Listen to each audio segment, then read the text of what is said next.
Today's episode is about more than what you see. It's about what you carry, what you overcome, and how you show up anyway. Our guest, Terrell Midgett, lives with vitiligo, an autoimmune condition that changes the appearance of the skin. But what it doesn't change is his heart, his courage, or his purpose. We're talking identity, self-worth, mental health, and the power of turning what makes you different into what makes you dope. So lean in, this one is real. Because here on the Bro Code Show, we don't just tell stories, we hold space for them. Enjoy the show. What's up, good people? Welcome back to another episode of the Bro Code Show. This episode, we are shining a light on the autoimmune skin condition, vitiligo. To help us learn more and share his personal story, my good brother Terrell Midgett's in the house. What's good, bro? How you feeling, What's man? up, Troy? Good All to see is you well, again, all man. You know, we It's always live a pleasure. vicariously through each other in these streets and on social media. Definitely. You in the house, bro. You are down here sitting I'm here glad, with the bros. I'm glad for the invite. Indeed, man. Terrell, I've been looking forward to this, man, and us getting a chance to really just chop it up and have some courageous conversation. Like, we learn about it, we read about it, but you live it. Every day. Yeah. This is something that, man, you woke up one day and was like, hey, what is this? And from that day it's been a journey. Definitely. From here, there, and everywhere. And we want to chop that up, man. We're going to talk about a few things, but we want to keep it light. What is one thing, like for those that are listening, right? Because right now we're listening to individuals that are listening to this from the RDU area, North Carolina area, surrounding areas. But what's one thing that people really don't know about you, man? Oh, man. I don't know. You know, I mean, since I've been on this vitiligo campaign, I've been open book. You know, I know people know that I'm married. I have kids. Yeah. Real estate developer. Vice president of operations for management professionals. My son is a DJ for Tootsie. Yeah. So, I mean, I've been pretty much an open book. As far as, you know, growing up, you know, my hobbies are, you know, card collecting. So somebody may not know that. Okay. Like, you know, I like collecting things. And, You got a favorite? Are you a Chevy or bow tie guy? You a Ford guy? Well, baseball cards and basketball cards. Yeah. So, you know. You took it way back. You said cards. I thought you said no, cards. No, not cards. Say, what? No, cards. No. Okay. My wife is the collector on cars. Okay. She has a 62 Impala and a 55 Chevy truck. So I'm more of the collector of, like, you know, things that I can afford. Yeah. The baseball cards, the basketball cards. Those some things can be expensive too now. Yeah, right? Especially as a collector. Yeah, I was looking at them about a month ago, and I saw Chucky Brown's rookie card, and I called him on the phone. Yeah. And I said, Chucky, do your kids have your rookie card? And he said, yeah. He said, actually, they do. And he said, the funny thing about those trading cards is, he said, when they take the pictures, I know the time and the date and what I was doing at the time when those cards was taken. And so just being able to have those conversations with people that you used to idolize or want to be in those positions one day. And so, you know, even with Nate McMillan, you know, I have his rookie card, and just being able to connect with people that's been in your community who you kind of idolize, and like one day I want to be where you are. And it's just being able to have those conversations with your childhood, you know, friends, well, not friends, but idols. You looked up to, people right? you look up to, role models. And shout out to Chucky and Nate. Yeah, definitely. Man. Shout out to Raleigh. Raised, Raleigh right? Raised, Indeed, definitely. right? Definitely. NC State. Gotta love it, man. Yeah. Gotta love it. I'm curious, you may have mentioned this already, but, you know, there's a difference between joy and happiness, man. I'm curious, what brings you joy these days? My family, you know, being able to provide for them. You know, that's just it. Like, if I die tomorrow, like, I've lived a very prosperous life. Like, but I have to be here to spend it with them because, like I said, that's my joy. Like, everything I do is for them. You know, one of the things that ties into joy, at least in my mindset, is this thing called legacy. You know, you've mentioned a few things, but what does that look like for you when you hear that word? You know, what comes to mind? Legacy, you know, my father, like, we worked side to side for the last, I'll be 50 next month. Yeah. And so that's the only boss I ever known. I mean, you know, so I'm an extension of him, and then everything he has poured into me, I pour into my kids. So when you talk about legacy, that's what I stand on. You know, his father poured into him, and I'm just blessed to be able to know, you know, both of my grandparents and my great-grandparents in my lifetime. So it's important that I'm in my kids' life, and that they're gonna always know, their kids gonna always know who I am and who my dad is. So it's a legacy, and it's important. It's a generational thing. Generational, definitely. If I'm listening and hearing you correctly, man, that's a gift, man. It Yeah. is. Right? And still be connected to that. Yeah, definitely. I mean, that's because oftentimes we forget who we are, right? And yes, we can read about it, but to be able to just ask the question, or to have someone that you can pick up the phone and FaceTime, even if they don't understand what FaceTime is, but there's opportunity is there for them to take part in that, man. That's really amazing. I speak of that because my grandfather lived to be 101, man. Wow, bless him. Yeah, bro, and played a huge role. Him and my grandmother played a huge role in raising me, and I'm very thankful for my mother, very thankful for my father. But you know, at 12, it didn't click. Didn't make a whole lot of sense, man. And you know, I'm just thankful that I was able to be part of his life, you know, for so long. He passed away about 4 years ago, you know, so I was able to have and be part of his life for almost 40 years. So yeah, legacy is a big deal, and presence, and having individuals that you could be around. I want to get into this conversation, you know, earlier when we started the conversation, I started the episode, we just talked about vitiligo, but I'd love to hear again, you live with this, but in your own words, you know, for those that have never heard that word before, what is it? Any camera can press record, but only we create an experience. At BroCode TV Productions, we don't just tell stories, we build legacy. We bring excellence, strategy, and execution to every project. From powerful sit-down conversations to live events and cinematic visuals, we shine light where it matters most. From Raleigh to around the world, we create media that matters and content that resonates. You've got a story. We've got the team to bring it to life. Call 919-714-9905 or visit BroCodeTVProductions.com. BroCode TV Productions. We do differently. What's up, good people? Look, we putting out so much dope content here on the Bro Code Show. Hit that subscribe button. Matter of fact, hit that notification button too, so that way you can keep up with all of the awesome information that's going on here. It's your boy, Bro Troy. Back to the show. I mean, it's an autoimmune condition. Something in my body is fighting against the melanin in my skin, and it's damaging it, and it kills it off. So essentially, I lose pigment, and started out as patches, and over time it spreads, and you know, loss of pigment. Does it make me feel bad? Other than the mental side, you know, starting out, you know, mine started on my fingers right here when I was in 4th grade. Didn't know what it was. Went to the doctor. They gave me some cream. Telling me it's like a steroid lotion, and you know, in the 80s, no one knew what it was, and so, you know, as a kid, I'm thinking it's something that's gonna kill me, and so, you know, as it progressed, you know, it started really wearing on me a whole lot. Whereas when it was on my hands, just on my hands, I would keep my hands in my pockets, or I would stay like this until, you know, puberty sinks in, and you know, you need to start wearing deodorant. So this that right there that worked for so long. So you know, that was some of the challenges that I had early on. I can only assume too, man, as a kid, and kids are cruel. You yourself were trying to figure it out, right? And this is something you had to own. So you didn't have a choice in trying to figure it out. Whether it was a cream or a pill, whatever the doctor was gonna give you, you was gonna do it because you didn't understand it.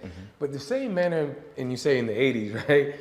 The same manner that you didn't understand it as the person that had it, I can only imagine that the kids that you went to school with, because if I'm hearing you correctly, you found out in 4th grade, you was in elementary school. Definitely. You know, Walk me through that, or talk me through it. Correct me if I'm wrong. And when was the time frame where, man, it's evident? It went from a fingertip to, yo, this is real. Probably, like I said, 4th, 5th grade. So it didn't take long. By the time I got to 6th grade, right up under my nose, right here, you have little spots. And then the two brightest ones was 2 dots right here in my eyes. And that became more visible for me. Right. And that became more of a issue. In your face. Yes, in my face. So my mother had found, we was in Belks, because Belks at the time was in downtown Raleigh on Fayetteville Street. And you taking us back. Yeah. So we go into Belks, and they had a product called Dermablend. And so Dermablend had different shades of makeup. Okay. And of course, I didn't want to try it because, men, boys. Yeah, we don't do that. Don't do that. So they had a number 7 that kind of matched the dark skin complexion. And so the lady at the desk put it on me, and I was like, we'll try it. Right. And so my mother bought the trial, and I went home, and I just started experimenting. I covered my face, whatever. My hands, I covered it. My knees, I covered it because I played basketball and stuff. And then I just looked at, like, I can't keep it on my hands because when I'm writing at work or I'm writing schoolwork, it's all on paper. My knees, I'm always touching it. So face was really the only thing that I can cover. And it served its purpose on my face. It's just my hands. I got to the point where I kept my hands in my pocket still. Long pants. And long pants. Right. And when it can't get on my arms, I wore long sleeve for a long time. Yeah, so. I can only imagine, right? Because we're talking about outward appearance. And as a teenager, I dealt with acne. That was something that, I had to go to the store and get this. Trust me, I can't remember the name of it, but I subscribed to anything that would help because it got me. Yeah. But that was something that eventually, if I got the right product, it would go away.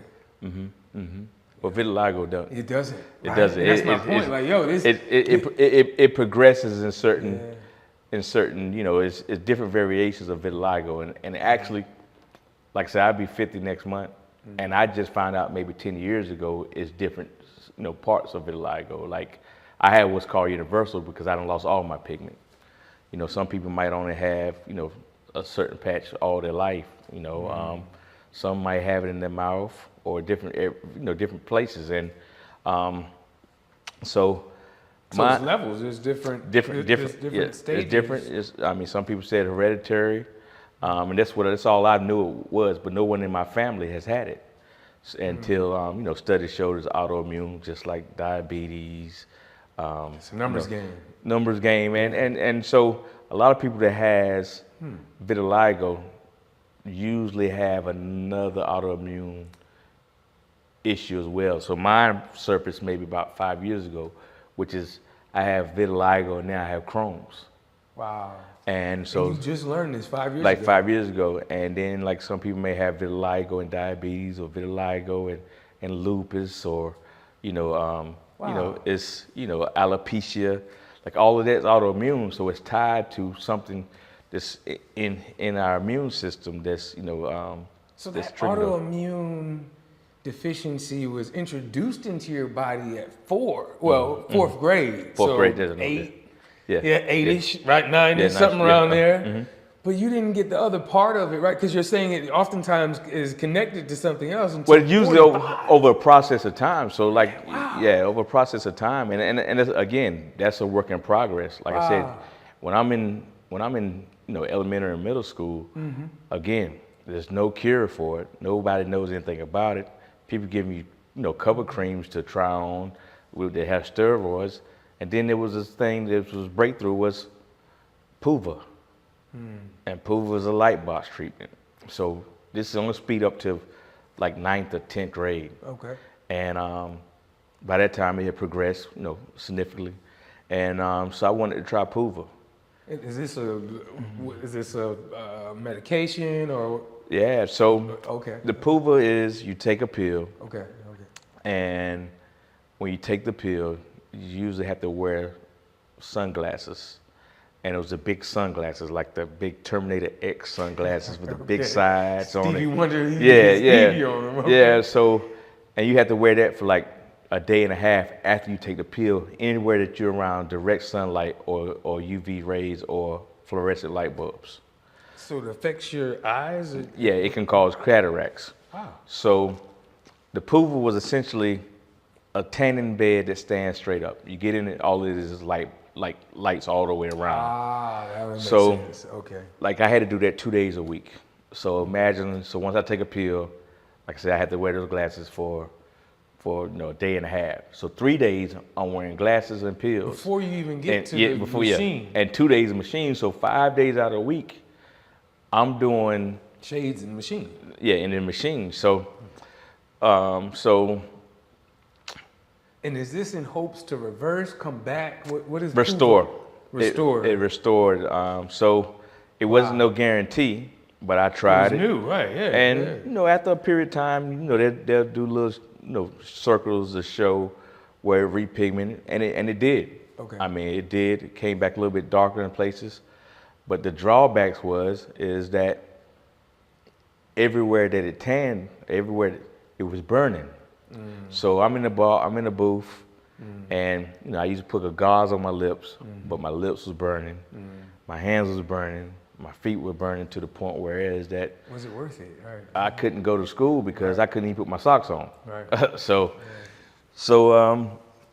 after about a year and a half, 2 years of that type of treatment, I just decided, man, I kind of had enough. Yeah. Like I'm doing this for everybody else and jeopardizing myself based on how I look. Like, I'm missing out on basketball. I'm missing out on everything else because I'm trying to restore my skin. And my parents never forced it on me. It's everything. I was going to ask you about that. Everything that I wanted to do. And, they always been supportive. And I think,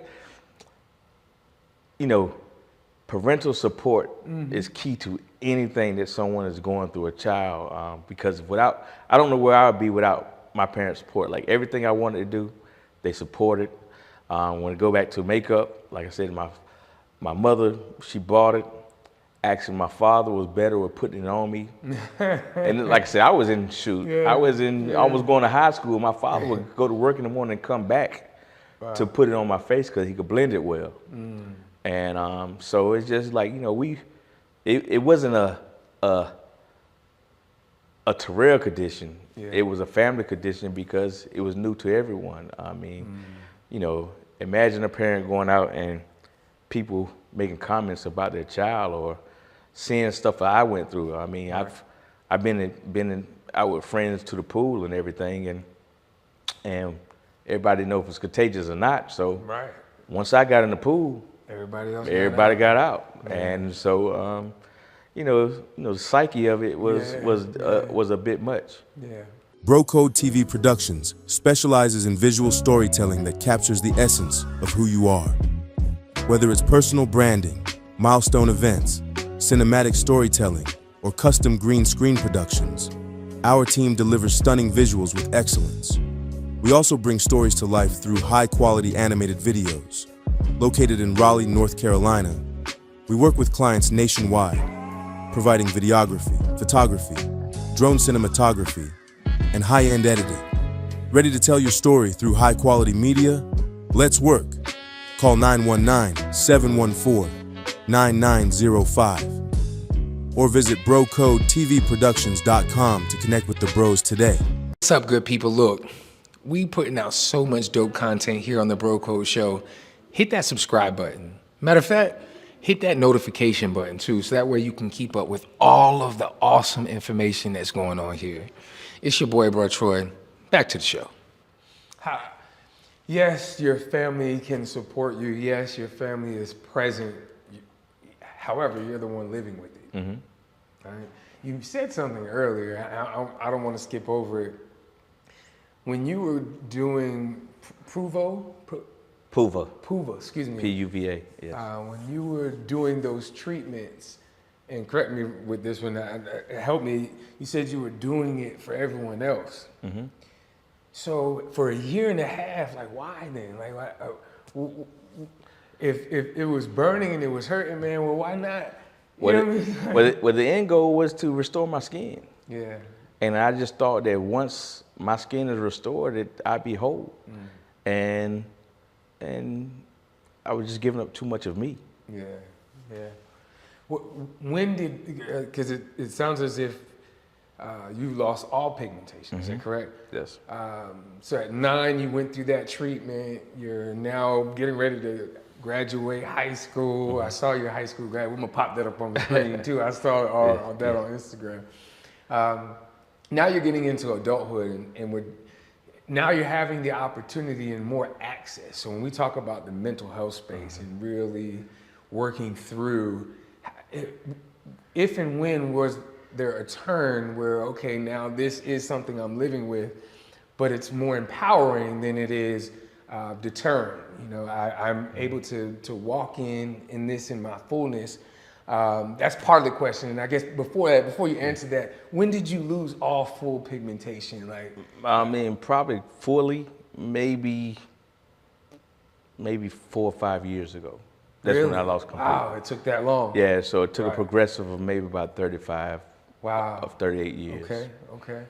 And I wonder now, because once it gets to a point where all of the spaces where everybody sees, right?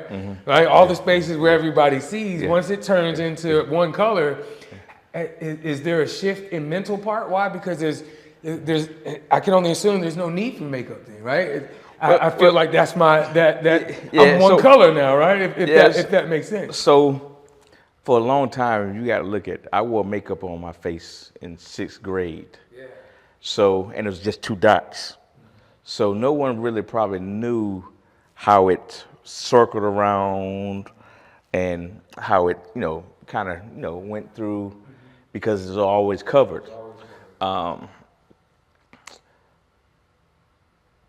The hard thing about that is just getting up in the morning. I wouldn't go outside without having makeup on. If somebody come knock on the door, I wouldn't even go to the door because no one has seen me without it, except for family members. So, in that space, I was in tune to just always wear makeup. Makeup was, all I knew as far as my identity. So by the time I'm getting like now in my 40s and it's then moved all the way around my face except for right here, I got this gap from here to here.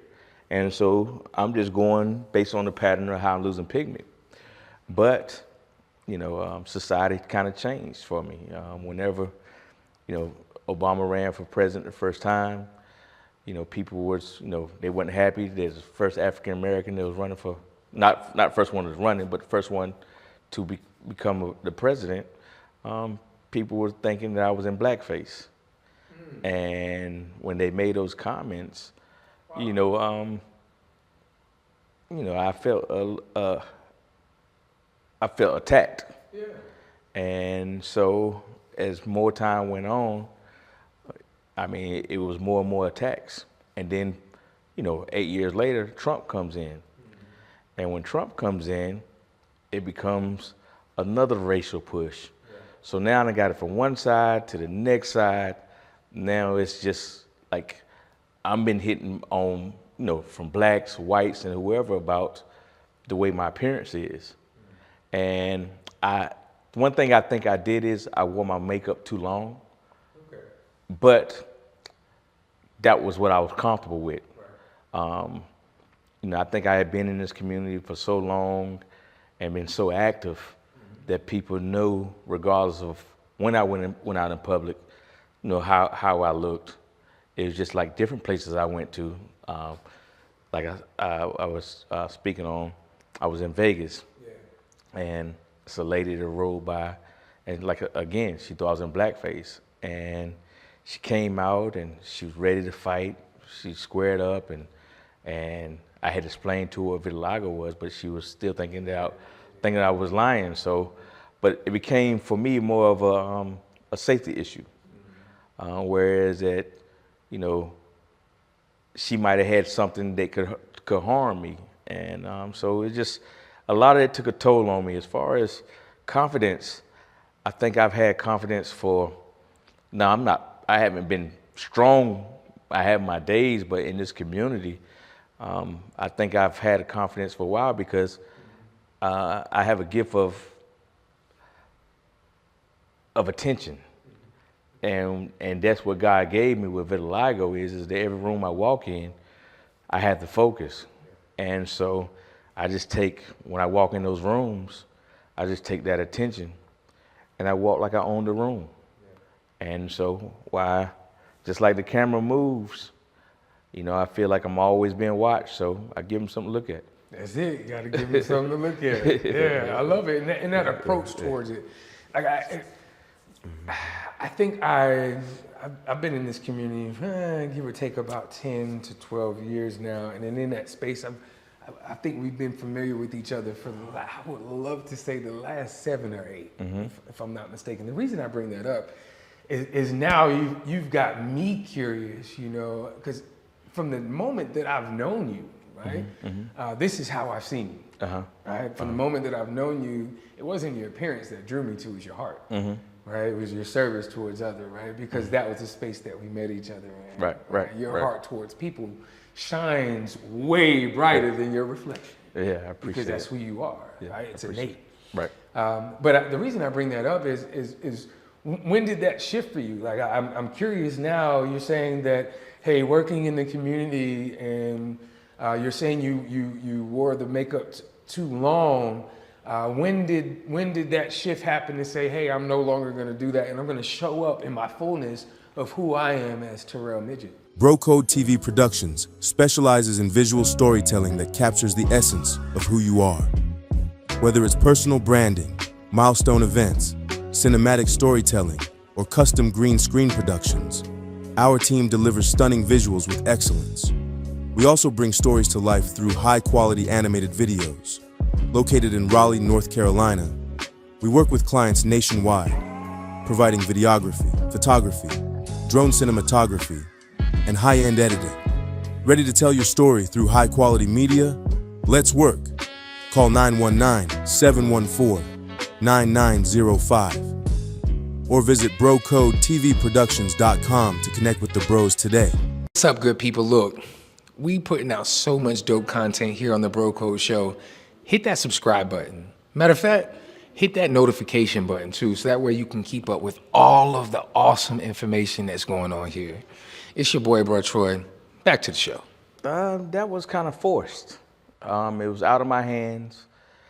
I turned my 45th birthday. I was going to renew my driver's license, and the DMV examiner would not take my picture.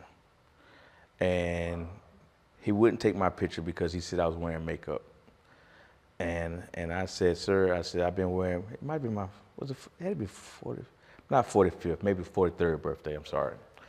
And I said, sir, I've had a driver's license in North Carolina since I'm 16 years old. I have a passport, and this is all of my documents. And he said, well, sir, I'm not gonna take your picture until you go to the bathroom and wash your face and come back. And you had to make a decision in that moment. And I told him thank you, and I left out. Wow. And when I left out, you know, it crushed me. Right. You know, I get in the car, you know, we had a family reunion in Williamsburg that weekend. My wife left my mother and father, and she was like, when you coming? So she already knew in my voice something wasn't right, so I broke down crying. And she was like, what's wrong? And I told her what happened, and she's like, let me call you back. And probably about 10 minutes later, I got a call from the commissioner of DMV, Tory Jessup. And he said, hey, Mr. Midgett, I heard you had a pretty eventful day. He said, I want to apologize to you about what happened, and will you go back and take a picture?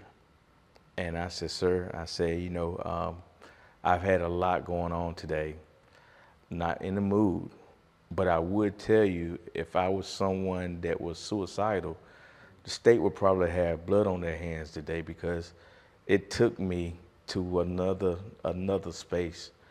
And I'll think about it next week, but I did I felt I was my responsibility to go out and get the license, and you guys failed me. So if I get pulled over, I tried all I can do. And so I got off the phone with him, told him I'd call him the following week, and I drove to Williamsburg, Virginia. Once I got to Williamsburg, I took my makeup off that weekend for the family reunion. And so I took my daughter to Great Wolf Lodge. And just being around the pool and just walking around and not people making comments or pointing or trying to take pictures, it kind of gave me another lens that I kind of held on to my makeup a little too long. We came back into town on that Sunday, and as soon as I got to the house, I put my makeup on.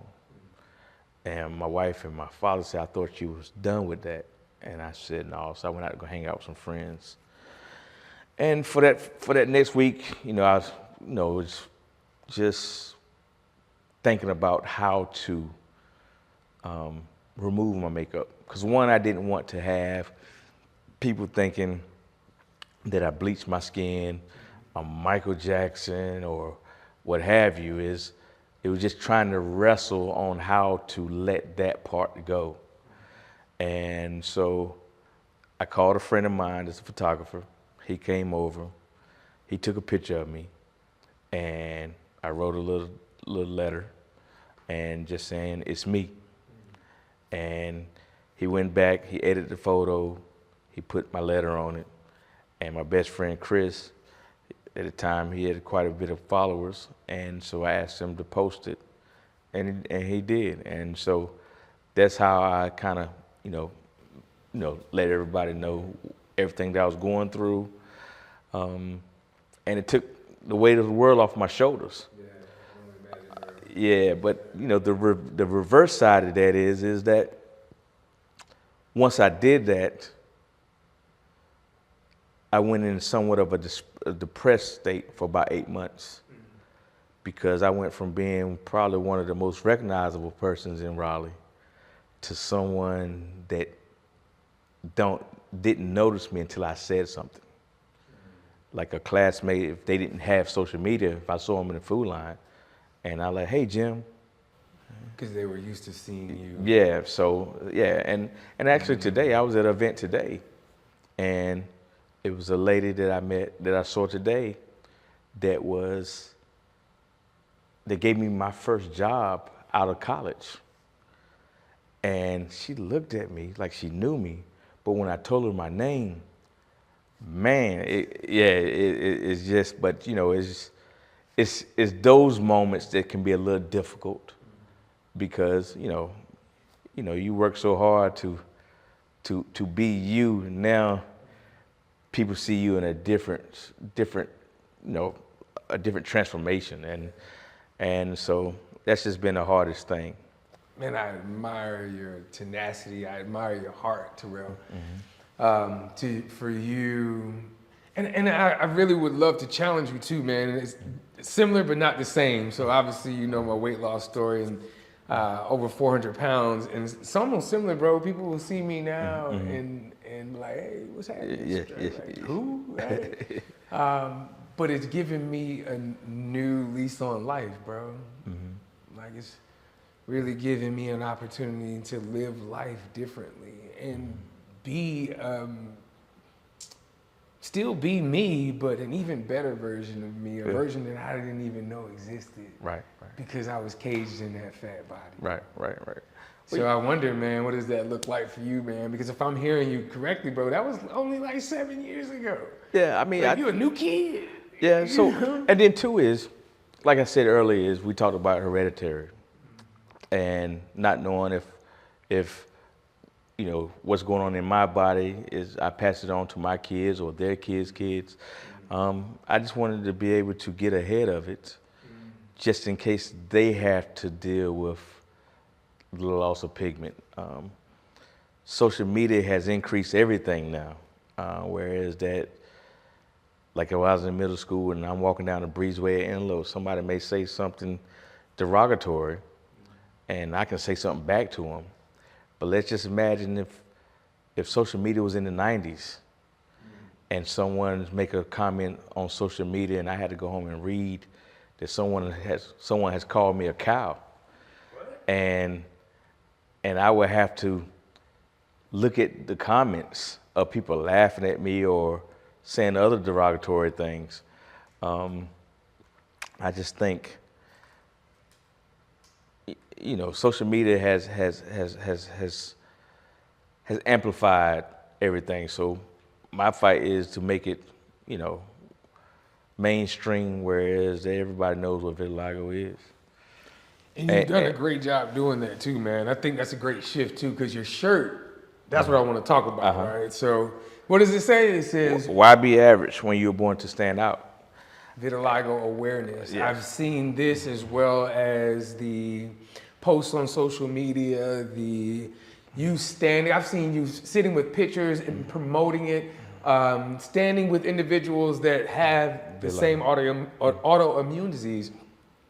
What is that about? How can people be a part of it? Where can they go? Talk to us about that.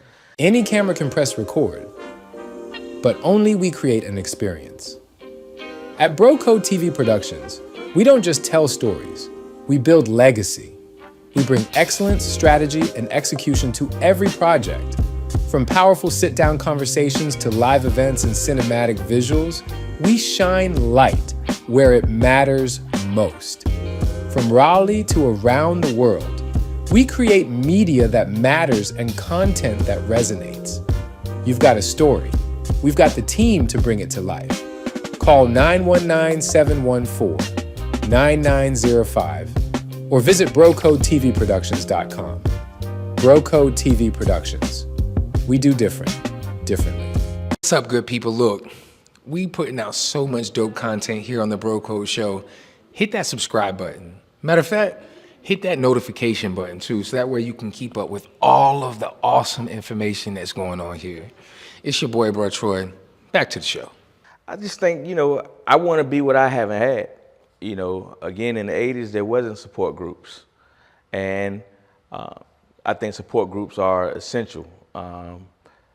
Outside of your family, it needs to be someone that's a peer that can be able to connect with, to kind of, you know, you guys can share stories.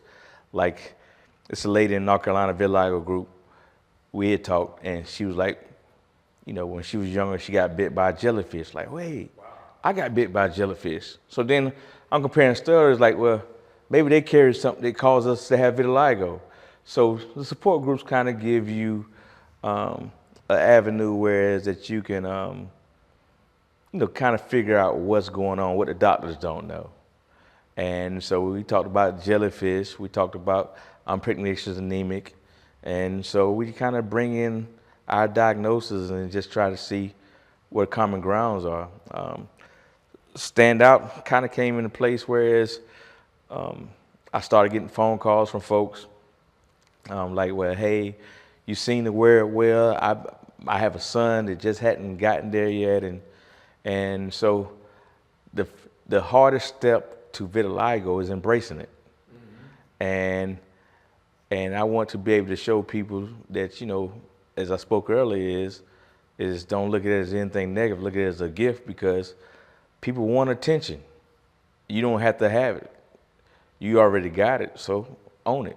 And that's kind of how that's how I just stand out. Why be average when you were born to stand out? Like, God made you like this for a reason. I want you to get to a point where you can embrace it. I can't tell you how to embrace it because, but I can show you by my actions is because I've dealt with vitiligo from a child to adult, from a single man to a married man, a father. So, you know, and to lose all my pigments. So. I can tell a lot of stories, and instead of sitting in workshops and, you know, teaching or, you know, talking about it, is what I post is lived experiences, and hopefully I don't have to tell you how to embrace it. Hopefully you can see my journey, and see some triumph in it. I'm appreciative that you've made that shift. I'm really appreciative too, because when we talk about timelines, everyone's journey is different, right? But I'm appreciative that your family along the way, it sounds as if that it was your community, your tribe, those that say they love you, that got you to that place where you eventually was like, hey man, this is who I am in its fullness. And whether it's not this makeup that defines me, right? Right. And that you feel free. It's unfortunate, as I hear, you had to hear it from the kinfolk, right? All the kinfolk ain't your kinfolk, right? But you had to hear it from those that quote unquote look like you, as well as individuals that were like, hey, that didn't. I'm appreciative that you have gotten to a place where you are willing to stand out. I believe it can, if I'm hearing you correctly, it really can be heavy, because it sounds like you hold the weight of, man, will this be passed on to somebody that's in my bloodline? Yeah, I want to get ahead of it. Yeah. Like if it happens, we can work it out together. Like, I'm always looking at my kids, and I'm just looking at to see if there's any blemish or any mark, because I want to be there for them, because I've walked it, and so my journey won't be in vain. Like, I lost my pigment, but I gained a voice, and so in my voice is that I can help nurture. I can help. Not only can I be a father, but we're together, and so I want people to be able to look at some of my strengths. And like I said, I'm not 100% there. Like, I have my moments, and I don't want to sit here and say that vitiligo is gone, because a lot of people think because I lost my pigment, I don't have anything to fight for, and that's the backside of it, is that when I'm advocating or I'm in support groups, people may say, you don't have vitiligo, you're this and that, but I've lost every ounce of it. I can tell every aspect from a child, like I said, from a child, adult, single, married, parent, like I can tell every aspect. And so I want my story and my journey to be able to help anybody conquer, because like I've taken a lot of wounds out here in this community, and I'm living in a way that I'm teaching and advocating for others to move out in the community. When I was going in middle school and high school, same sex was not the norm. Right. And like this weekend, it's Pride weekend, and it's accepted. I want Vitiligo weekend, and I want it to be accepted. And so I just think we're all created by God, and I want to be treated accordingly. Yeah, and why not? Exactly. Yeah, Mm-hmm. and why not? Is that too much to ask? No, that's. Right. Yeah. How can individuals help amplify your voice? How can individuals really do their research and do their due diligence? I guess that's a sense of accountability. I probably answered my own question. I just think that those that's curious, probably need to read up. I think the biggest thing for me is, and even if someone has vitiligo, and I see someone that has vitiligo, I don't really engage in conversations unless they want to engage in conversations. Because I was approached so much as a child, and even if somebody wanted to come and talk and help, I talk about it so much. So I created a art gallery, and I have about 9 paintings. And the 9 paintings are people in the vitiligo community and their story. And so I had put those up so people can go out there and view, because some people might be bashful to ask somebody. And I figured that if there's somebody walk up and they read someone's story about vitiligo, that can give them some, some education on, what's going on and how to be empathetic of approaching someone with vitiligo and not putting pressure on it. When they see me, like I said, I always got something vitiligo on. I mean, vitiligo awareness. I've wore this bracelet for the last probably 10 years. just because, you know, I want people to know I don't mind them coming to ask me, but everybody's not at that space. And if someone is out in public and someone is being derogatory, look at that guy over there. Like, someone next to him gonna know, that's called vitiligo. This is what it is, and this is where it comes from. The biggest voice that we had in our community was Michael Jackson. And he used to sing, "You Are Not Alone." But Michael didn't understand what vitiligo was. I mean, he wore the glove to hide it. Then he depigmented himself to hide. But everybody thought Michael Jackson was a freak. But at the end of the day, Michael Jackson was a human being that the society didn't give him his just due. Yeah. Bro Code TV Productions specializes in visual storytelling that captures the essence of who you are. Whether it's personal branding, milestone events, cinematic storytelling, or custom green screen productions, our team delivers stunning visuals with excellence. We also bring stories to life through high-quality animated videos. Located in Raleigh, North Carolina, we work with clients nationwide, providing videography, photography, drone cinematography, and high-end editing. Ready to tell your story through high-quality media? Let's work. Call 919-714-9905 or visit BroCodeTVProductions.com to connect with the bros today. What's up, good people? Look, we putting out so much dope content here on the Bro Code Show. Hit that subscribe button. Matter of fact, hit that notification button too, so that way you can keep up with all of the awesome information that's going on here. It's your boy, Bro Troy. Back to the show. Yeah. I appreciate you sharing, bro. I do. I appreciate you taking the time. And my hope is that individuals will watch this and want to do some research, right? No longer sit in ignorance or sit in jokes, being a comedian or whatever the case may be. And if nothing else, be courageous enough to ask a question. Yeah, definitely. Right? Just to ask, tell me more, right? I love that one. Those three questions are very powerful, or those three words, excuse me, are very powerful. Is there a place, a specific website or a place that people can go to learn more or somewhere that they can go to advocate, to do more research? I think, so you have, in the state of North Carolina, there's a North Carolina Vitiligo support community. Okay. I have been integral in that community, and there's quite a few people in that community. I haven't been as active as I have in the past, but that's a great source, is for people to tap into the North Carolina Vitiligo support community and seek peer support. Yeah. And it's voluntarily. You don't have to sign up. You don't have to pay anything. It's just where people that has lost pigment, if it's a family member, it's a safe space for them to go and have those conversations. On a national level, you have different states has different groups. If it's Vit Friends, I think Vit Friends has about 14 different states. You have V Strong, they're more in the Midwest.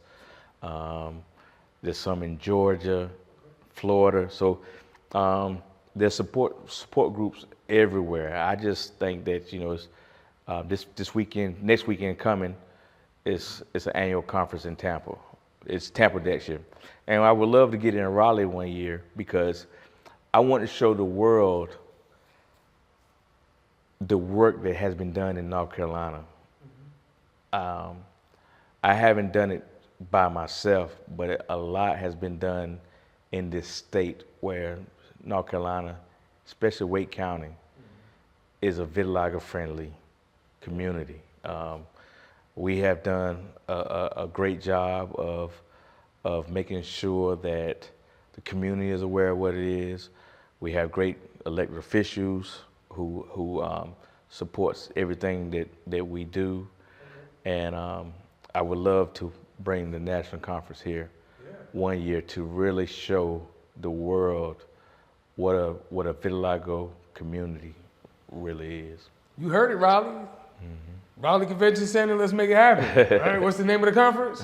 What's the name of it? It's Global Vitiligo Foundation. They do an annual conference. And so, and like I said, City of Raleigh has rolled out for the last couple of years, and the county, whereas that on June 25th, which is we observe as World Vitiligo Day, is that they light up everything purple in the city.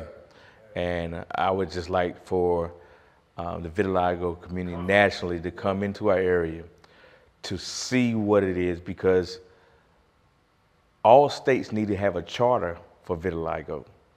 Now, we observe World Vitiligo Day in the vitiligo community, but it's not anything that's charter or approved. And so we chose June 25th because that's the day that Michael Jackson died. And because he was the most visible person that has vitiligo, that's how the community has chosen June 25th. But nationally, we want to be recognized. I would love to invite the world into our city. That's it. And show them how Raleigh does it. Let's do it. You heard it right here on the Bro Code Show. This is breaking news right here, Terrell. Let's make it happen, bro. Yeah. I appreciate you, man. As we transition, our show is called the Bro Code Show. Oftentimes when you think of that, you think of some type of standards or rules or basically how you govern yourself or others. But when you think of that code, what is the set of standards or rules that you live by? How do you govern yourself, treat yourself as well as others? Oh, I want to be treated. I want to treat people the way I want to be treated. Again, is my fight is I want to be the people who I didn't have and what I needed, and so that's the code that I live by. Is again, I lost my pigment, but I gained a voice, and so I just want to make sure that people understand that, my pigment hasn't been gone and hasn't left me in vain. Yeah. It just left me to stand out. So that's it. Your voice is your most powerful weapon. Its value will be determined by how you use it. Why be average when you were born to stand out? Born to stand out. You heard it right here on the Bro Code Show. My man Terrell Midgett. Appreciate you, bro. All right, appreciate it. Always appreciate you, bro. Be safe, man. All right, thanks. All right, awesome, man. Any camera can press record, but only we create an experience. At Bro Code TV Productions, we don't just tell stories, we build legacy. We bring excellence, strategy, and execution to every project. From powerful sit-down conversations to live events and cinematic visuals, we shine light where it matters most. From Raleigh to around the world, we create media that matters and content that resonates. You've got a story. We've got the team to bring it to life. Call 919-714-9905 or visit BroCodeTVProductions.com. BroCode TV Productions. We do differently. What's up, good people? Look, we putting out so much dope content here on the Bro Code Show. Hit that subscribe button. Matter of fact, hit that notification button too, so that way you can keep up with all of the awesome information that's going on here. It's your boy, Bro Troy. Back to the show. Troy, you just got off the dopest show south of the Mason-Dixon line, man. We're going to infinity and beyond. We call it the Bro Code Show Community Spotlight. We did something different and we talked about vitiligo. But I gotta ask, man, talk to us about your experience on the Bro Code Show. Oh, it's always great to be with you, Troy. I mean, you ask some great questions. You bring out the best in people, man, and keep up the great work. I certainly appreciate it, brother. Another one.